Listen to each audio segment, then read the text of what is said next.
Hello friends. आज हम discuss करेंगे जॉन मिल्टन का बहुत ही फेमस सोनेट है ऑन हिज ब्लाइंडनेस। इसको कई बार सोनेट 19th भी बोल देते हैं, सोनेट नंबर 19 है। और इसका एक दूसरा नाम भी है जिसको हम when I consider how my light is spent. यहाँ लाइट स्पेंट का मतलब है ब्लाइंडनेस। ये जो वर्ड है ब्लाइंडनेस, इसका मतलब है कि मैंने अपनी लाइट कैसे खो दी, कैसे मेरी लाइट खर्च हो गई। तो इस सोनेट के बारे में डिस्कस करते हैं, जान लेते हैं इस पे हम कैसे कैसे डिस्कस करेंगे। जो पॉइंट्स हम डिस्कस करेंगे वो है about John Milton, about the poem, और लास्ट में हम डिस्कस करेंगे इस पोएम की टेक्स्ट, जो कि हम लाइन बाय लाइन करेंगे। ठीक है फ्रेंड्स, तो चलिए शुरू करते हैं। जॉन मिल्टन एक बहुत ही फेमस पोइट था इंग्लिश लिटरेचर में। John Milton was born on December 9th 1608। 1608 में 9 दिसंबर को ये पैदा हुए थे इन लंदन इंग्लैंड। इंग्लैंड में ये पैदा हुए थे during the years of English Civil War. English Civil War के दिनों में, सालों में, Milton worked under Oliver Cromwell. Milton ने ओलिवर क्रोमवेल की प्रेज में पोइट्री लिखी थी। ये हमें पढ़ने को मिलता है कई बार। To create pamphlets.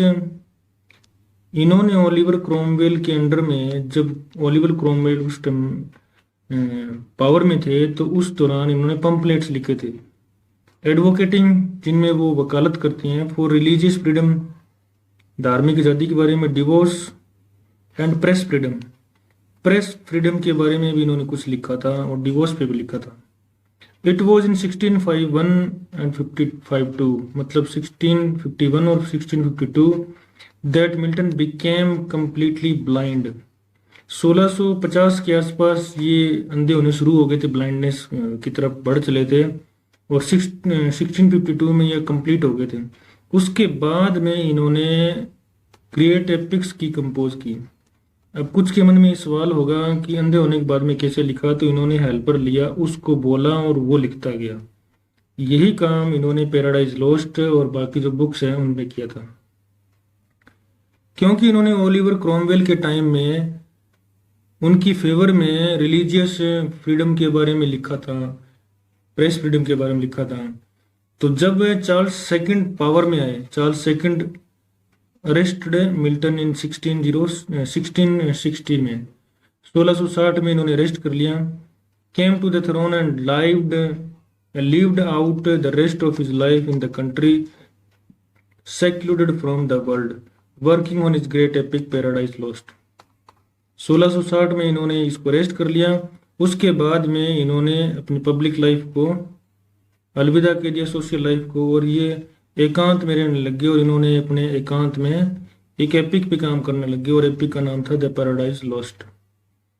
This poem would serve as his legacy. इसकी एक विरासत के रूप में, एक जो टोकन मान सकते हैं कि इसकी टोकन के रूप में, प्रूफ के रूप में पढ़ी जाती है इसको आजकल। To be considered among the greatest poems over written ever written, मतलब ऐसी कोई पोएम लिखी गई हो जिसको कि बहुत ज्यादा महत्व दिया गया हो, ऐसा समझाते थे उसके बारे में।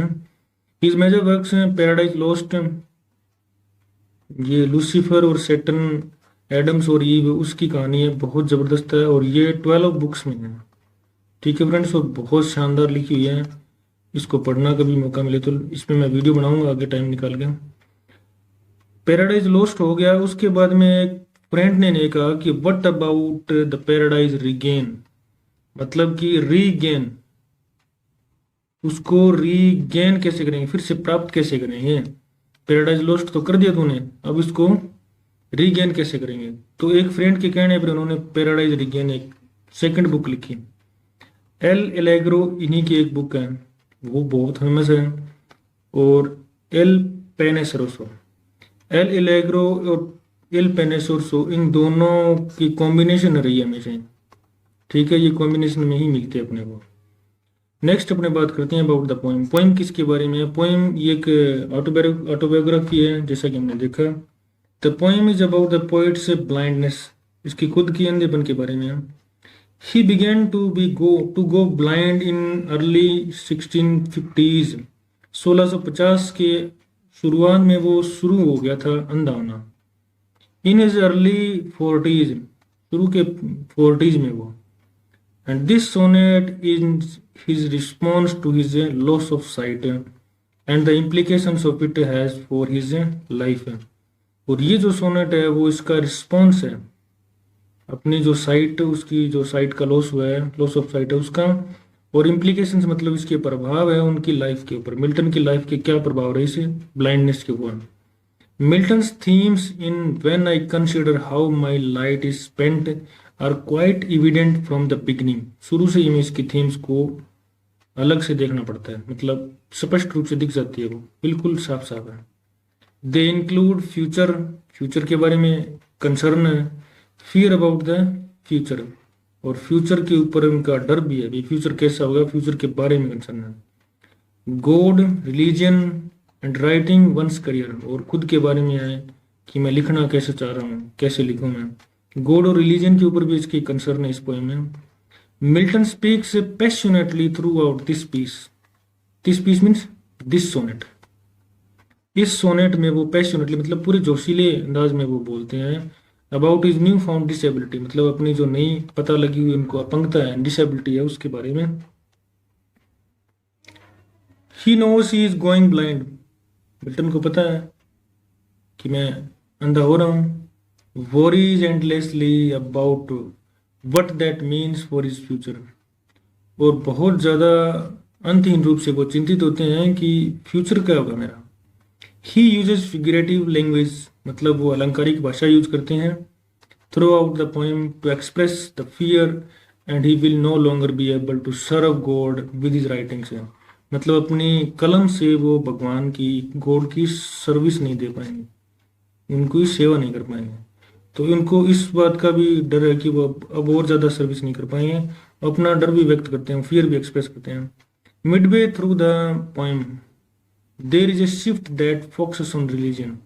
इस पोइम में हम देखते हैं कि एक अलग फोकस होता है, शिफ्ट होता है, और शिफ्ट में क्या फोकस है, रिलीजन के ऊपर है। And realization that God doesn't need Milton to write to serve him, और मिल्टन अपने आप को सेटिस्फाई करता है कि भगवान को, गॉड को शायद उसकी कलम की पावर की जरूरत नहीं है, क्योंकि भगवान के पास तो बहुत सारे बंदे बैठे हैं सेवा कर, सर्विस करने के लिए। Milton will serve him when he bears his mild yoke. अब अपने आप को सेटिस्फाई करने के लिए मिल्टन ये स्टेटमेंट देता है कि मैं केवल तभी सर्विस करूंगा जब मेरा बर्डन भगवान उठाएगा। इसका मतलब ये हुआ कि भगवान मुझे अंधा न करता तो मैं लिखता, लेकिन भगवान ने चाहा ही नहीं तो मैं क्यों लिखूं, कि मैं लिखूं अगर। If he leaves in A godly way that's all God will really ask for him. अगर वो चाहता है कि मैं एक गॉडली वे में रहूं तो भगवान मुझे ये काम करने के लिए बोलेगा। अब हम फ्रेंड्स इसकी टेक्स्ट को देखते हैं कि टेक्स्ट क्या है। व्हेन आई कंसिडर, फ्रेंड ये बात पक्की है कि ये एक सोनेट है और ये मिल्टन के द्वारा लिखा गया है, तो ये एक मिल्टोनिक सोनेट है, ठीक है। और मिल्टोनिक सोनेट है वो भी शेक्सपियरियन सोनेट या इंग्लिश सोनेट की तरह ही फेमस है। When I consider how my light is spent, जब मैं इस बारे में सोचता हूँ या चिंता करता हूँ कि मेरी आंखों की रोशनी कैसे चली गई। एर हाफ माई डेज, मतलब मेरी आधी उम्र तो निकली गई, मतलब 45 to 50 के आसपास ये ब्लाइंड हुए तो आधी तो चली गई इनकी उम्र। In this dark world and wide, अब कहता है कि आने वाला जो मेरा फ्यूचर है और ये सब कुछ मेरा अंधा हो गया, क्योंकि दुनिया ही अंधेरी होगी जब आंखें नहीं रही तो। एंड दैट वन टैलेंट है, और वन टैलेंट कौन सा, राइटिंग का। मिल्टन की जो राइटिंग्स है वही तो उसका टैलेंट थी। Which is death to hide, जिसको कि मृत्यु छुपा लेगी। लेकिन ये पोइट क्या चाहता है कि मेरा जो टैलेंट है ना वो बचना चाहिए। अगर मैं ब्लाइंड ना हूं तो मैं लिख दूंगा, कुछ और लिखूंगा in praise of God. Lost me with me useless है, अब मेरे अंदर वो रह रही है, ये पड़ी हुई है। लॉस्ट मतलब रहना या पड़ी होना। मी यूजलेस, मेरे अंदर वो बेकार पड़ी हुई है। कौन सी, ये टैलेंट, ये जो टैलेंट है ना ये मेरे अंदर बेकार पड़ा हुआ है। Thou my soul more bent to serve there with my maker. Maker means God. My maker means God. जिसने मुझे बनाया है ना उसकी तरफ अब भी मेरा झुकाव ज्यादा है, मेरी आत्मा का, कि मैं उसकी ओर सर्विस करूं, उसकी ओर सेवा करूं। And present my true account, और मैं अपना सारा जो अकाउंट है ना वो भगवान के सामने रखूं कि मैंने आपको ये बना के दिया, ये खाता है मेरा। लेस्ट रिटर्निंग चाइल्ड, हो सकता है कि वो मुझे जाने के बाद में रिटर्न करूं जब मैं इस धरती को छोड़ के, तो वो मुझे चाइल्ड करे। चाइल्ड मीन्स रिब्यूक, इसको बोलेंगे अपने कि वो मुझे डांट फटकार भी लगा सकता है। Doth code exact day labour, क्या भगवान एक दिन की भी मेहनत नहीं चाहता? एग्जैक्ट मीन्स चाहना, और गॉड भगवान, डे लेबर मतलब एक दिन की लेबर। लाइट डिनाइड, क्या भगवान ने मुझसे एक दिन की भी लेबर नहीं चाहता, तो उसने मुझे रोशनी देने से मना कर दिया, मतलब मेरी रोशनी टेक बैक, मतलब बैक ले ली, मतलब मुझसे वापस ले ली मेरी रोशनी। आई फॉन्डली आस्क, मैंने ऐसे ही मन बना के ये क्वेश्चन पूछा अपने आप से। बट पेशेंस, पोइट फिर कहता है कि लेकिन धैर्य, to prevent that murmur soon replies, patience था ना उसके अंदर, धैर्य, उसने मुझे कहा, उसने मुझे रोका, प्रिवेंट किया, दैट मर्मर मतलब इस प्रकार के बड़बड़ाने वाले ख्यालों से। और मेरे पेशेंस ने मुझे रिप्लाई दिया, God doth no death no, इसका मतलब does not need either man's work और हिज ओवन गिफ्ट, भगवान नहीं चाहता या तो आदमी से काम करवाना या फिर अपना खुद का गिफ्ट है ना वो उससे भी काम नहीं करवाना चाहता, मतलब आंखों से भी नहीं चाहता, और या हो सकता है कि मुझसे नहीं चाहता। ये उसकी खुद की स्टेटमेंट थी, उसकी पेशेंस की। Who best bear his mild yoke, जो काम उसी से करवाता है जिनका जिम्मा भगवान खुद उठाता है, मतलब कि उनका बोझ उठाता है, बर्डन उठाता है। माइल्ड योग मतलब उनके बारे में टेंशन लेता है। अब तुम्हारे बारे में टेंशन नहीं ली है भगवान ने, इसका मतलब ये हुआ कि गॉड तुमसे काम करवाना नहीं चाहता। दे सर्व हिम बेस्ट, जिन लोगों का जिम्मा वो उठाता है वो उसकी सर्विस, उसकी उनकी जो सर्विस है ना वो बेस्ट होती है, मतलब भगवान को बेस्ट सर्विस देते हैं वो। हिज स्टेट इज किंगली, उसका स्टेट बहुत वास्ट है, बहुत बड़ा है उसका स्टेट, मतलब उसका जो स्टेट है ना भगवान का वो तो चारों तरफ फैला हुआ है। Thousands at it bidding speed है, मतलब हजारों लाखों लोग हैं बहुत तेज गति से। And post over, post means travel, और भगवान की सेवा करने के लिए थाउजेंड्स लोग इतनी तेज गति से पोस्ट ट्रेवल करते हैं, land over land and ocean without rest, बिना आराम के, बिना कोई थकावट महसूस किए वो लैंड और ओशन के ऊपर से ट्रेवल करते हैं इतनी तेज गति से उसकी सेवा करने के लिए।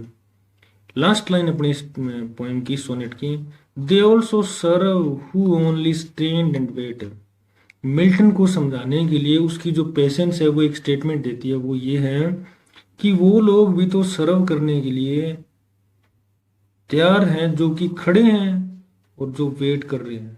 मतलब ये मिल्टन है ना उस क्यू में ही नहीं है। कौन है क्यू में? वो थाउजेंड्स लोग हैं जो क्या कर रहे हैं, ओनली स्टैंड एंड वेट, खड़े हैं और इंतजार कर रहे हैं। वो लोग भी तो सर्विस कर रहे हैं, क्योंकि खड़े होकर उसकी वेट करना भी तो एक सर्विस ही है भगवान की। तो ये थी फ्रेंड्स हमारी पोइम आज की, बहुत ही प्यारी सी सोनेट है और बहुत इंपॉर्टेंट सोनेट है। अगर वीडियो पसंद आई तो कमेंट सेक्शन में जरूर लिखिएगा, कोई इंप्रूवमेंट है तो वो भी करेंगे। Thanks for watching.